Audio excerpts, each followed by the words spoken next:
بسم اللہ الرحمن الرحیم۔ ناظرین السلام علیکم۔ ناظرین، موضوع تو وہی ہے جو سب سے بڑا آج کل ٹرینڈ پہ چل رہا ہے، اور وہ ہے موٹر وے، لاہور سیالکوٹ موٹر وے کے اوپر جو اجتماعی زیادتی کا موضوع ہے۔ دیکھیں، ایک تو ہوتا ہے کوئی ستم ہو جانا، اور دوسری سب سے بڑی ستم ظریفی کی بات یہ ہے کہ ہم اس کو مختلف پروپیگنڈے میں جو چینج کرنے میں ماہر ہیں، اس کا اپنا ایک عجیب سٹینڈرڈ ہے۔ مختلف لوگوں نے مختلف سٹوریاں بنائیں، البتہ ان لوگوں کی بات جو ایک اتھینٹک بات تھی، جو ڈولفن والے نوجوان جو پہنچے جب ان کو اطلاع ملی، تو ان کا جو آنکھوں دیکھا حال ہے وہ حقیقت میں رلا دینے والا ہے۔ کہ دیکھیں، یہ ایک ملک ہے، جنگل نہیں ہے، اور اسی سیم ٹائم پر سی سی پی او کی جو سٹیٹمنٹ آئی وہ انتہائی غیر ذمہ دارانہ آئی۔ لیکن اس سب کے باوجود اب سوچنے کی بات یہ ہے کہ وہ بالکل ٹول پلازے کے قریب تھی، 4 کلومیٹر پر۔ وہاں سے تو رات کا ٹائم تھا، انڈیکیشن لگا ہوا تھا۔ اگر تھوڑی سی بھی انسانیت کوئی فیل کرتا تو کم از کم دیکھتا کہ یہ عورت ابھی یہاں سے گزر کے گئی ہے اور انڈیکیٹر لگا ہوا ہے، کیا وجہ بنی ہے۔ پولیس وہاں ہوتی ہے، سب کچھ ہوتا ہے، کوئی نہ کوئی جا کے پتہ کر سکتا تھا، کہ انسانیت کے ناطے پہ ہی کر سکتا تھا۔ لیکن ایسا نہیں ہوا۔ میڈیا والے جو ہیں وہ مرچ مسالے لگانے میں لگے رہتے ہیں، اور اس میں جو اس جوان نے، اس ڈولفن والے لڑکے نے جو واقعہ بیان کیا، وہ حقیقت میں رونگٹے کھڑے کر دینے والا واقعہ ہے۔ وہ کہتے ہیں کہ جب ہمیں اطلاع ملی تقریباً یعنی 2:00 ٹائم پر، اور وہ موقع پر پہنچے، اور اس سے پہلے کیا ہوا، اس عورت کا جو بیان ہے اس نے عجیب تہلکہ مچا دیا ہے، اور حقیقت اسی طرح ہے۔ وہ کہتی جب پٹرول ختم ہوا تو میں نے گاڑی کی سائڈ پہ کھڑی کر کے اپنے کزن جو شہزاد تھا گجراں والے، اس کو کال کیا۔ اس نے مجھے 130 کا نمبر دیا۔ بدقسمتی اور بے حسی دیکھیں 130 والوں کی، کہ بجائے اس کے کہ وہ متعلقہ تھانے میں یا متعلقہ ڈپارٹمنٹ میں اطلاع کرتے، انہوں نے اسی عورت کو نمبر دیا کہ اس نمبر پہ آپ کال کریں۔ اب اللہ عالم یہ جو پیریڈ گزرا ہے، ہو سکتا ہے وہ جو 130 والے ہیں ان میں ہی کوئی ایسا شخص ہو جس کا تعلق ایسے گنڈوں کے ساتھ ہو، اور یہ چونکہ ایک مشہور ایریا ہے، ایسا ممکن نہیں ہے کہ کسی کو علم نہ ہو۔ اللہ عالم جو بھی ہوا، ظلم کی داستان عجیب ہے۔ جو اس عورت نے سٹیٹمنٹ دی کہ میں انتظار کر رہی تھی، اور اتنی دیر میں یہ 2 شخص جو ہیں، ایک کے ہاتھ میں ڈنڈا اور دوسرے کے ہاتھ میں پستول تھا، اور وہ میری گاڑی کی طرف آئے اور مجھے انہوں نے اشاروں سے دھمکانا شروع کیا۔ میں نے دروازہ نہیں کھولا تو انہوں نے دروازہ توڑ دیا۔ بچے پچھلی سیٹ پہ سوئے ہوئے تھے، ڈر کے مارے جب وہ باہر بھاگی تو انہوں نے اس کے بچوں کو پکڑ لیا۔ بچوں کو پکڑا، لے کے جنگل کی طرف چلے تو ماں تھی، برداشت نہیں کر سکی، بھاگتی ہوئی وہ مدافعت کرتی رہی۔ وہ ان سے اپنے بچوں کی خیر مانگتی رہی، چھڑواتی رہی، بچوں کو کلمے پڑھنے کا کہتی رہی، اور اسی اثناء میں وہ لوگ اسے مارنے پیٹنے لگ گئے، اس کے بچوں کو بھی مارنے پیٹنے لگ گئے۔ اور اس کے بعد جو انہوں نے جنگل میں لے جا کے اس عورت کے ساتھ زیادتی کی، وہ اس سے آسمان بھی کانپ جاتا ہے۔ دیکھیں، بھلے یہ بیسیکلی پاکستانہ ہے، فرانس میں پیدا ہوئی، فرانس میں پڑھی، وہیں پہ جوان ہوئی۔ خاص کر یہ جو عمران خان صاحب کا دور ہے، اس کو پوری دنیا میں سراہا جا رہا تھا، اور ہر اوورسیز پاکستانی یہ سمجھ رہا تھا کہ وہ بربادی اور اندھیرے کے بادل چھٹ گئے ہیں جو ان چوروں ڈکیٹوں کے وقت میں تھے۔ لوگ اپنے آپ کو زیادہ سیف فیل کرتے ہیں۔ اب کس وقت کسی کا نکلنا نہ نکلنا یہ حادثہ ہو سکتا ہے، اس میں کوئی ایسی بات نہیں ہے۔ سی سی او پی او صاحب نے جو بیان دیا انتہائی غیر ذمہ دارانہ بیان دیا۔ اب وہ عورت اتنی ڈری ہوئی تھی جب اس کو انہوں نے زیادتی کا نشانہ بنایا اور مارا پیٹا، اور بچوں کو بھی اور اس کو بھی، بچے بھی ڈر گئے، وہ بھی بیچاری ڈری ہوئی تھی۔ بچوں کو اپنی ایک کلاوے میں لے کر وہ وہاں پہ پھٹے کپڑوں کے ساتھ بیٹھی ہوئی تھی۔ اتنی دیر میں ڈولفن والے کہتے ہیں کہ جب ہم وہاں پہنچے، گاڑی کو دیکھا، خون کے دبے وہاں پہ تھے، گاڑی کے شیشے جو ٹوٹے ہوئے تھے، لیکن وہاں پہ کوئی تھا نہیں۔ چلے ان 4 لڑکے تھے، وہ 2 موٹر سائیکلوں پر، انہوں نے تھوڑی ہمت کی۔ جب وہ جنگل کی طرف دیکھا تو بچے کی چھوٹی جوتی ملی، 1 پاؤں ملا، تھوڑا آگے گئے تو پھر ملا، پھر انہوں نے کوئی 5-6 فائر کیے۔ وہ کہتے ہیں کہ ہم نے فائر کیے اور آوازیں دینا شروع کر دیں۔ ڈھونڈتے ڈھونڈتے ہمیں یہ عورت نظر آئی۔ جب ہم گئے تو وہ اتنی ڈری ہوئی تھی کہ وہ بالکل ہماری طرف، وہ صرف آنکھیں بند تھیں اور رو رہی تھی، اور ایک ہی بات کہہ رہی تھی کہ ہمیں مت مارو، ہمیں مت قتل کرو، جو کہتے ہو میں دے دیتی ہوں، میں اور میری گاڑی بھی لے جاؤ، میں اور جائیداد بھی دے دیتی ہوں اور پیسے بھی دے دیتی ہوں، خدا کے لیے مجھے اور میرے بچوں کو چھوڑ دو۔ خیر وہ ڈولفن والا کہتا ہے کہ یعنی یہ وقت ایسا تھا کہ کسی سے بھی یہ دکھ جو ہے نا وہ برداشت نہیں ہو سکتا تھا۔ نوجوان ہونے کے باوجود وہ کہتا ہے کہ ہماری آنکھوں میں آنسو آ گئے، ہم نے بہت کوشش کی، بہت سمجھایا، پھر ہم نے وائرلیس کے ذریعے جو اپنے کنٹرول میں اطلاع کی تو وہاں سے پھر لیڈی پولیس بھی آ گئی۔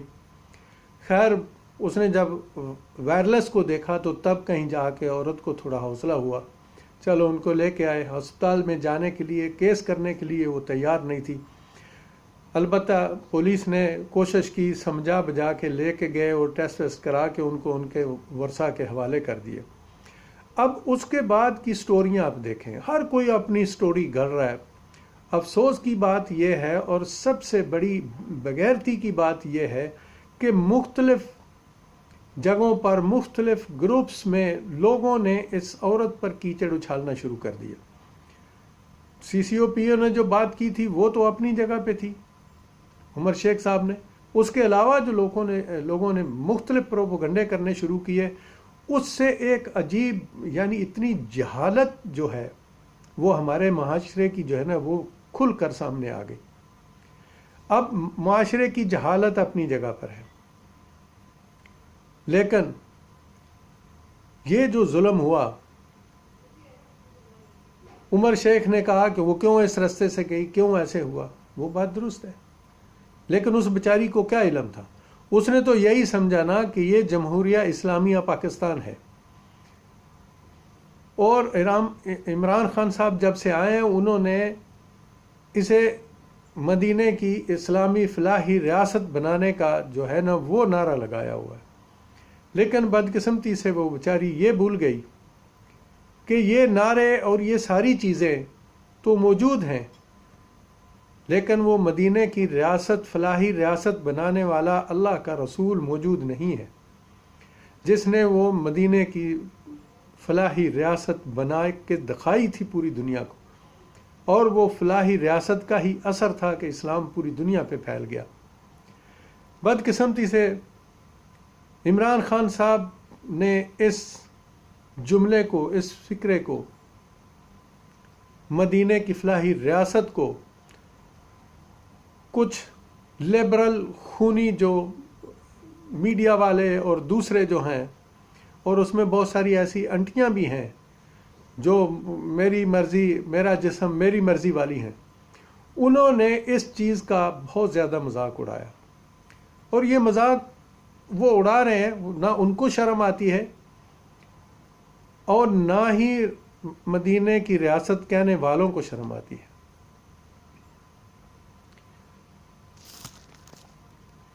دیکھیں، مدینے کی ریاست کا لفظ استعمال کرنے والوں کی، اور خاص کر ان میں جو عمران خان صاحب ہیں، میں ان کی نیت پہ کوئی شک نہیں کرتا ہوں، لیکن طریقہ کار غلط ہو رہا ہے۔ آپ کے پاس اگر ٹیمیں نہیں تھیں تو آپ کو یہ نعرہ لگانے کی کیا مصیبت پڑی تھی؟ آپ کو نہیں پتا تھا کہ ہمارا معاشرہ کس قدر کا درندہ معاشرہ ہے؟ یہ جنگل ہے، اس جنگل میں بھیڑیے گھوم رہے ہیں، ہر قسم کا ظلم کر رہے ہیں۔ دیکھیں اس عورت کی ہم یہ سمجھ لو کہ قسمت یا کسی اور آنے والے وقت میں لوگوں کی شاید کچھ بہتری ہو جائے، اسی وجہ سے یہ کیس میڈیا کے سامنے آ گیا، بھلے مختلف جھوٹوں میں آیا، مختلف پروپیگنڈوں میں آیا، مختلف لوگوں نے اپنی رینکنگ بڑھانے کے لیے اس کو آگے کیا، لیکن کم از کم یہ منظر عام پر آیا۔ اس وقت پوری مشینری جو ہے حکومت کی وہ ہلی ہوئی ہے، عدلیہ کی بھی، پولیس کی بھی۔ اب پولیس کی اور وزیر اعلیٰ عثمان بزدار صاحب کی آپ قابلیت دیکھیں ان سب لوگوں کی قابلیتیں دیکھتے جائیں۔ خان صاحب کہتے ہیں کہ بھائی بہت شریف آدمی ہے، اگر شرافت کی بنیاد پر ہی سارے کام ہوں تو میرا خیال ہے اور بھی بزدار صاحب سے زیادہ بھی شریف آدمی ہیں پنجاب کے اندر۔ اینی ہو، اللہ تعالیٰ قرآن پاک میں فرماتے ہیں کہ آنکھوں والا اور اندھا ایک جیسا نہیں ہو سکتا، قابلیت والا اور نااہل ایک جیسا نہیں ہو سکتا، ان پڑھ اور پڑھا لکھا ایک جیسا نہیں ہو سکتا۔ یہ میرا فیصلہ نہیں ہے، یہ کسی کتاب، کسی تاریخ اور کسی حدیث کا فیصلہ نہیں ہے کہ کوئی نہ ماننے والا بولے گا حدیث ضعیف ہے۔ یہ اللہ کی کتاب کا فیصلہ ہے۔ تو اگر جتنی کسی میں قابلیت ہوتی ہے اسی کے مطابق وہ کام کرتا ہے۔ اب جو وہاں پہ ہونا تھا وہ ہو گیا، اب اس کے بعد آگے ان کی اہلیت کو دیکھیں۔ کانفرنس کی ہے، وزیر اعلیٰ موجود ہیں، وزیر قانون موجود ہیں، آئی جی صاحب موجود ہیں، اور افسوس کی بات ہے کہ پہلے تو طریقہ کار سارا جو ہے وہ غلط اختیار کیا گیا، اور ان کے اندر دیکھیں جو دڑا بندیاں ہیں ابھی پولیس کے اندر، یہ انتہائی خطرناک ہیں۔ یہ خطرے کی گھنٹی ہیں پی ٹی آئی کی حکومت کے لیے، خطرے گھنٹی۔ اتفاق سے جتنے بھی لوگ ہیں جو بھی کام کرتے ہیں وہ سارے کے سارے ادھورے کام ہوتے ہیں، ان کو سمجھ نہیں ہوتی کہ ہمیں کرنا کیا ہے، پریشر بھی ہوتا، کچھ بھی ہوتا۔ اب رات جب 1 بجے پتہ چل گیا تھا کہ فلاں شخص کے ڈی این اے میچ کر گئے، تو پہلے نمبر پر تو یہ بات کیسے لیک ہوئی، اور اگر لیک بھی ہو گئی تھی تو وہ اس کا گھر اتنی دور نہیں تھا۔ اور پھر یہ بڑا عجیب چکر ہے کہ وہ بھلے وہ زمینوں کے اندر اس کا گھر تھا، یہ گاڑی میں جا رہے ہیں۔ انہوں نے گروہ کیوں نہیں کیا، پورے گاؤں کا گروہ کیوں نہیں کیا؟ یہ کس قسم کی ہماری پولیس بن چکی ہے؟ ان کو سوائے رشوت اور پیسے کے کچھ نظر نہیں آتا۔ اور سننے میں آ رہا ہے کہ اس علاقے کا جو ایس ایچ او ہے وہ بطخور ہے اور انتہائی کرپٹ ہے، اور بہت ساری وارداتیں وہ اپنی زیر نگرانی کرواتا ہے۔ اگر اس واقعہ کو بھی دیکھا جائے تو 1.5 گھنٹہ لگا۔ اب 1.5 گھنٹے میں کیا کچھ نہیں ہوتا رہا؟ یہ پولیس کہاں تھی، یہ دوسرے لوگ کہاں تھے؟ تو بات اس طرف میں دوبارہ سے لے کے آتا ہوں کہ یہ جو کچھ ہوا، جس میں وزیر اعلیٰ صاحب اور یہ سارے بیٹھے تھے، اب افسوس کی بات یہ ہے کہ ہم سب لوگ، پورا پاکستان اور پورے Pakistani all over the world اس چیز کا انتظار کر رہے تھے اور سوچ رہے تھے ہم سب لوگ کہ لگتا ہے کہ یہ جو ہیں وہ مجرمان تک پہنچ گئے ہیں اور انہوں نے گرفتار کر لیا۔ لیکن افسوس، صد افسوس، ان کی ناکامیوں کے صدقے جاؤں، وزیر اعلیٰ صاحب اور آئی جی صاحب اور وزیر قانون صاحب آئے ہیں میڈیا کے سامنے اور صرف وہ یہ بتانے کے لیے آئے ہیں کہ ڈی این اے میچ کر گئے ہیں اور ہم ناکام واپس لوٹے ہیں، ہم گئے تھے سول کپڑوں میں گاڑیوں پہ، اور وہ بندہ زمینوں کے اندر سے فرار ہو گیا۔ ایک عجیب، انسان سوچتا ہے، انسان روئے یا ہنسے اس بات پر۔ اس کے علاوہ اب دیکھیں کیا کریں۔ پھر جس دوسرے بندے کا جب اس کے میچ نہیں ہوئے ڈی این اے، تو آپ اس کے لیے اتنا تو اس کو ذلیل نہ کریں. اب وہ آ گیا سامنے میدان میں آ گیا، اگر وہ صحیح نکلا تو پھر حکومت کو اس کا ہرجانہ دینا چاہیے، اور اگر وہ غلط نکلتا ہے تو ٹھیک ہے. لیکن جو شواہد سامنے آ رہے ہیں، اگر اس بندے میں کوئی اس قسم کی گڑبڑ ہوتی تو پہلے نمبر پر تو کبھی بھی اتنی جرت نہیں کرتا جہاں پہ سیدھی پھانسی نظر آ رہی. اور اس کے علاوہ جو مین چیز ہے، تو ابھی دیکھیں ان کی جو تحقیقات ہو رہی ہے اس سے سمجھ آ جائے گی. اب دوسرے نمبر پہ میں ایک پروگرام سنا تھا ندیم ملک صاحب کا، جس میں علی احمد صاحب بھی تھے اور نون لیگ کے اور پی پی کے بھی 2 لوگ بیٹھے ہوئے تھے، اور اس میں ہماری ایک آنٹی بھی بیٹھی ہوئی تھیں جو اس عمر میں اتنے جھوٹ سے کام لے رہی تھیں کہ افسوس ہو رہا تھا. اس آنٹی سے افسوس اس کی بات پہ اس لیے ہو رہا تھا کہ اس سے پوچھا کچھ جا رہا تھا، وہ جواب کچھ اور دے رہی تھی.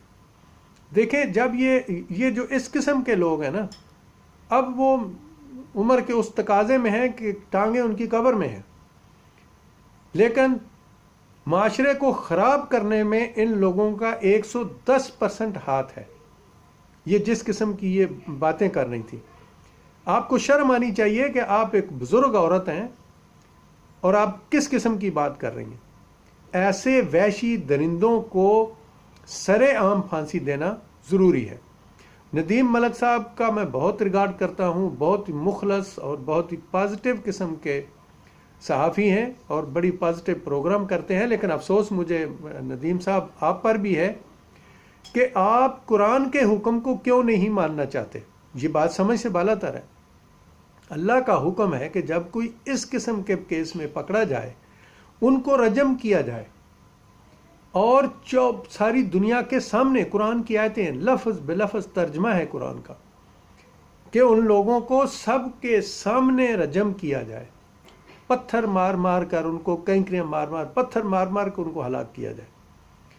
تو آپ کیوں نہیں ماننا چاہتے؟ اور وہ جو پی پی کے تھے وہ بھی انکار کر رہے تھے، جو نون والے تھے وہ بھی کہہ رہے تھے جی وہ میں نے فلاں جگہ پہ پڑھا ہے. لعنت ہے تمہارے پڑھنے پر، اور لعنت ہے تمہارے کلمہ گو ہونے پر اور مسلمان ہونے پر. تم لوگ کیسے مسلمان ہو؟ یہ جو نون اور پی پی والے ہیں نا، ان کے تو گھر میں بھی کچھ ہو جائے تو اسی پہ بھی یہ سیاست کریں گے.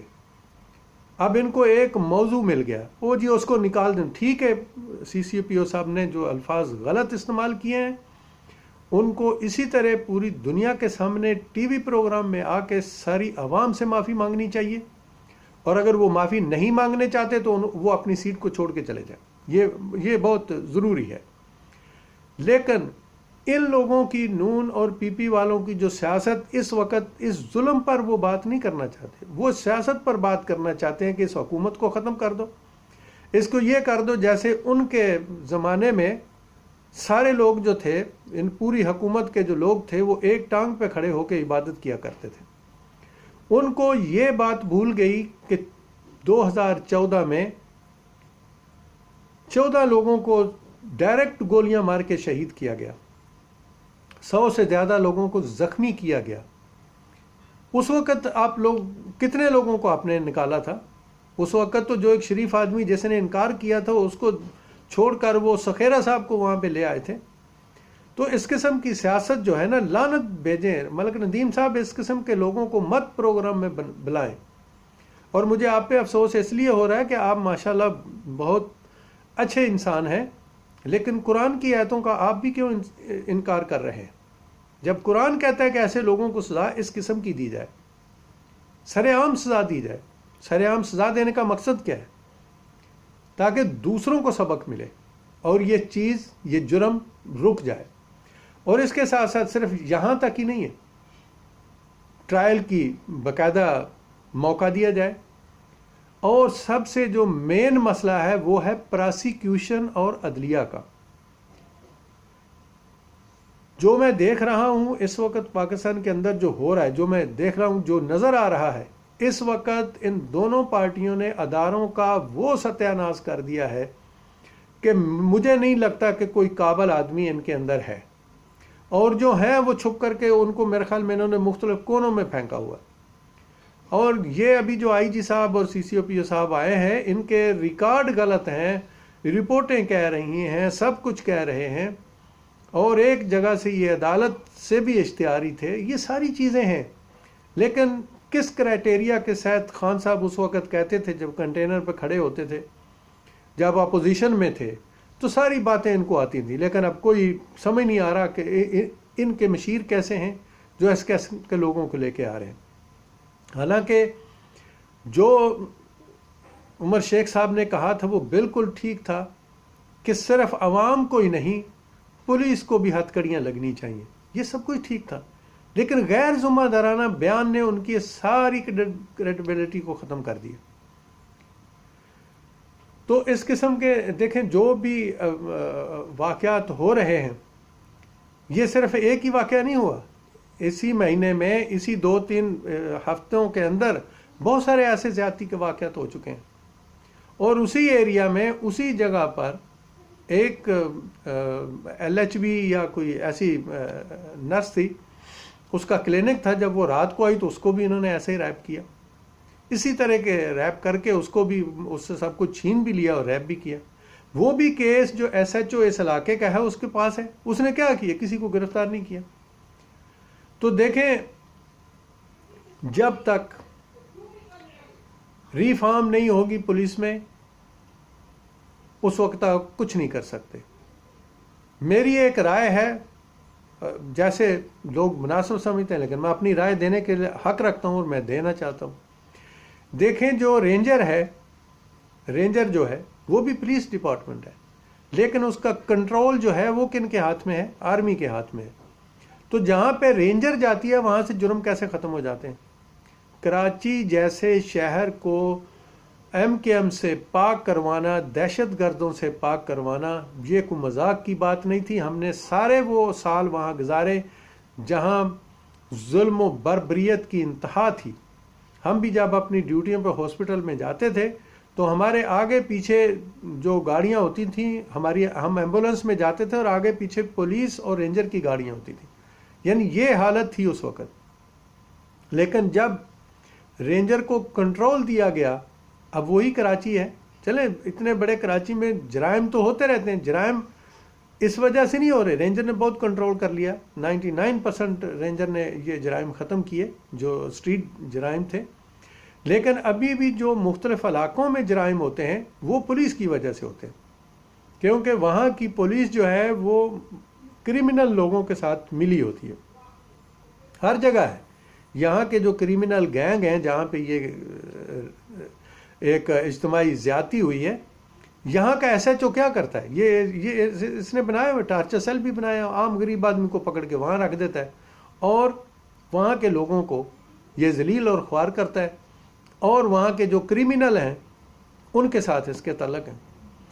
تو اس قسم کا جو بھی نظام ہے، جب تک اس کو کسی بڑے ہاتھوں میں نہ دیا جائے، ابھی تو پارٹی بازی بن چکی ہے نا، یہ آئی جی شعیب دستگیر اور یہ جو آئی جی صاحب نیا ہے، ان کی وجہ سے نون لیگ نے آج تک جتنے بھی بدلے ہیں کسی پہ شور نہیں کیا تھا. لیکن یہاں پہ ایک سوالیہ نشان ہے کہ شعیب دستگیر صاحب کی وجہ سے ان کو کیوں اتنی بڑی تکلیف ہوئی ہے اور یہ ہائی کورٹ چلے گئے. تو دیکھیں، میری رائے میں عمران خان صاحب کو بھی ہم یہ رائے دینے کا حق رکھتے ہیں. مانتے ہیں وہ، نہیں مانیں گے تو وقت ان کو سمجھا دے گا. اس کا بہترین علاج ہے کہ پوری پولیس ڈپارٹمنٹ کو رینجر کے انڈر کر دیا جائے. اور رینجر کی کمانڈ کہاں سے ہوتی ہے؟ آرمی سے ہوتی ہے. یہ ویسے ڈپارٹمنٹ نہیں چلے گی. اس کو کچھ بھی کر لیں، اور خاص کر یہ جو اندھا قانون ہے اور یہ جو کالا قانون ہے پاکستان کا، اس میں تو آپ کسی کو سزا دے ہی نہیں سکتے. کتنی دفعہ یہ بندے نے ریپ کیے اور کتنی دفعہ یہ چھوٹا ہے. عدالتوں کے پاس ایک حق ہوتا ہے جس کو حق العام کہتے ہیں، جو گورنمنٹ کا اپنا حق ہوتا ہے. بھلے مدعی نے صلح کر لی، آپ نے کیسے چھوڑ دیا اس کو؟ سائی وال میں جو بچوں کے سامنے ان کے والدین کو شہید کر دیا گیا، مار دیا گیا، بے گناہوں، اس میں کسی کو سزا نہیں ملی. اس کے علاوہ یہ مروا بچی اور ہوا اور دوسرے کتنی بچیوں اور بچوں کے ساتھ یہ زیادتیاں ہوئی ہیں، ان کو قتل کیا گیا. اور جب ان کی پھانسی کی سزا کا بل پیش کیا جاتا ہے تو یہ سارے جو خونی لبرل ہیں اور یہ جو انٹیاں جو یہاں بیٹھی ٹی وی کے اوپر بیٹھی جھوٹ بول رہی تھی زندگی کے اس عمر کے حصے میں جہاں اس کی قبر کے اندر اس کی ٹانگیں ہیں اور اس کو شرم نہیں آ رہی تھی. ندیم ملک صاحب پوچھ رہے تھے کہ آپ پھانسی کے حق میں ہیں کہ نہیں ہے. وہ سارے دائیں بائیں چھائیں گھوم رہی تھی لیکن وہ اس کا جواب دینے کے لیے تیار نہیں تھے. وہ کہہ رہے جی نہیں یہ کوئی حل نہیں ہے. جو نون والے بیٹھے تھے وہ بھی کہہ رہے تھے حل نہیں ہے. پی پی والے بھی کہہ رہے تھے سزائے موت حل نہیں ہے. تو اور کیا حل ہے بھائی بتاؤ نا. سزائے موت اور وہ بھی سر عام لوگوں کے سامنے. یہ پچھلے دنوں میں سعودیہ میں جو 3 لوگوں نے ایک بچی کے ساتھ ریپ کیا تھا دیکھا نا, ساری دنیا کے سامنے انہوں نے سر قلم کیے ان کے نہیں کیے. یہ آپ لوگوں کو کیا تکلیف ہے؟ یہ آپ چاہتی ہیں, یہ ایسی انٹیاں جو تارا یہ بیٹھی ہوئی تھی یہ انٹیاں چاہتی ہیں کہ بس عورتوں کو ننگا کر کے باہر بھیج دو, روڈوں کے اوپر بھیجو, میرا جسم میری مرضی. لعنت ہے آپ لوگوں کی سوچوں پر اور لعنت ہے اس حکومت پر. اگر یہ کنٹرول نہیں کر سکتی تو چھوڑ دے. میں نے اس دن بھی کہا تھا, آج پھر کہتا ہوں کہ خان صاحب آپ کے بس کی بات نہیں ہے, یہ آپ سے کنٹرول نہیں ہو رہا. مہنگائی دیکھیں کہاں تک چلی گئی, ذخیرہ اندوز آپ سے نہیں پکڑے جا رہے, مجرمین جو ہیں وہ جگہ جگہ پہ ساری تباہ و بربادی کر رہے ہیں.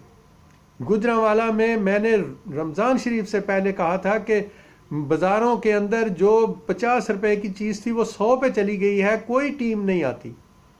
اور اس کا جواب مجھے 10 دن پہلے آیا تھا کہ جی ہم گئے ہیں, وہ 3-4 دکان والوں کو 1,000 1,200 روپے جرمانہ کر کے وہ رسیدیں انہوں نے مجھے بھجوائی ہیں, جی ہم نے یہ کر دیا. کیا کر دیا بھائی آپ نے؟ کوئی ریٹ لسٹ نہیں ہے, کچھ نہیں ہے. تو اس قسم کے جو جرائم ہیں ان کا ایک ہی حل ہے میرے دوستوں, میرے عزیزوں, میری ماؤں, میرے بہنوں, میرے پاکستانیوں. ایک ہی حل ہے جو میں 1 مہینے 2 مہینے سے بار بار کہہ رہا ہوں, اور وہ حل ہے نظام عدل. نظام عدل کون سا؟ اللہ کا نظام عدل.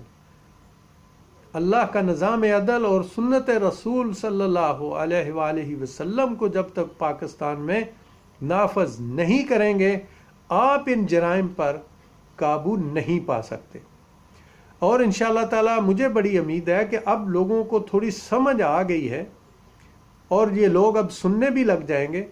میں عنقریب انشاءاللہ تعالی سب کے سامنے بھی آؤں گا اور جماعت کے ساتھ مل کے آئیں گے اور ان لوگوں کو سامنے لے کے آؤں گا ساری دنیا کے جن لوگوں کو اللہ تعالیٰ نے استطاعت دی ہوئی ہے, جن کے پاس اس چیز کی قابلیت ہے کہ وہ زندگی کے ہر شعبہ میں اسلامی قانون کو نافذ کر سکیں, اللہ اور اس کے رسول کی سنت کو نافذ کر سکیں.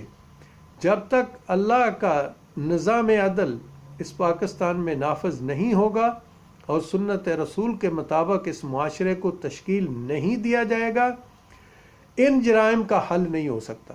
یہ سارے جو بیٹھے مختلف جھوٹ اتنا جھوٹ بولتے ہیں, صبح سے شام تک ٹیلی ویژن پہ بیٹھ کے جھوٹ بولتے ہیں, اور بڑے بڑے پرانے جو صحافی اور اینکر اور بہت لوگ آتے ہیں اور مولوی لوگ بھی بڑے آتے ہیں, پروپوگنڈے میں بہت تیز ہیں. ابھی ایک نیا جو سٹینڈ چل رہا ہے یہ شیعہ سنی والا, وہ جو ایک ذاکر صاحب نے جو آصف اسلام آباد میں جس نے توہین کی تھی, غلط طریقہ اس نے اختیار کیا, وہ بھی ایک اس نے فتنہ پھیلایا تھا.